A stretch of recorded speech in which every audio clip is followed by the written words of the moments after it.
రేపు శనివారం రోజున మర్చిపోకుండా ఈ ఆకుని తింటే చాలండి. కటిక దరిద్రుడు కూడా కుబేరుడవుతాడు. అలానే కాకుండా జీవితం మారిపోతుంది. జాతక సమస్యలు పోతాయి. అనేక రకాల ఇబ్బందుల నుంచి బయటపడతారనమాట. ఈ ఆకు తినటం వల్ల మీకు మంచి జరుగుతుందని శాస్త్రాల్లో చెప్పబడుతుంది.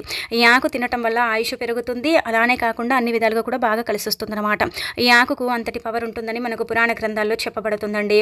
అందుకే శనివారం రోజున ఏంటంటే ఉదయం కానీ సాయంత్రం కానీ మర్చిపోకుండా ఈ ఆకుని తినండి. మనకేంటంటే శనివారం అనగానే వెంకటేశ్వర స్వామి కదండి గుర్తుకొస్తాడు. కాబట్టి ఈ రోజున మీరు ఏం చేయండి అంటే కనుక తమలపాకుని తీసుకోండి.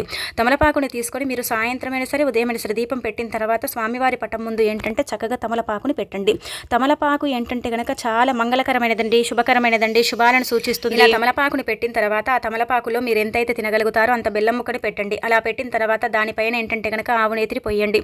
ఆవునేతిని పోసిన తర్వాత స్వామివారికి అది నివేదన చేయండి. అలా చేసిన తర్వాత మీ జీవితంలో ఉండే జాతక సమస్యలు ఉంటాయి కదండి, గ్రహాలు నీచ స్థాయిలో ఉండి చాలా ఇబ్బంది పడతారు, బాధపడతారు, జీవితంలో ఏదో కోల్పోయినట్టుగా ఉంటూ ఉంటారు. కొన్నిసార్లు ఏంటంటే కనుక అనుకున్న పనులు జరగవు. అలానే కాకుండా ఇబ్బందులు వస్తాయి, అనారోగ్య సమస్యలు వస్తూ ఉంటాయి, దైవానుగ్రహం అనేది ఉండదు, లైఫ్లో ముందుకు వెళ్ళక కూడా బాధపడుతూ ఉంటారు. ఏదైనా అనుకుంటే అసలు జరగదు, ఏదైనా పని చేయాలంటే కూడా ఇంట్రెస్ట్ అనేది ఉండదు కదా. అలాంటి వాళ్ళు కూడా చక్కగా సంకల్పం చెప్పుకొని స్వామివారికి ఇది నివేదన చేసేసి ఆ తర్వాత ఏంటంటే కనుక బెల్లము శుద్ధి అయిన పదార్థం అండి. ఆవు నెయ్యి ఏంటంటే కనుక చాలా చాలా శక్తివంతమైనది కదా, ఇంకా శుద్ధి అయినది అనమాట. తమలపాకు కూడా ఒక రకంగా చెప్పాలంటే ఎన్నో ఆరోగ్య ప్రయోజనాలు ఉంటాయి. తమలపాకు కూడా మనకు మంచి చేస్తుంది కానీ చెడు చేయదు.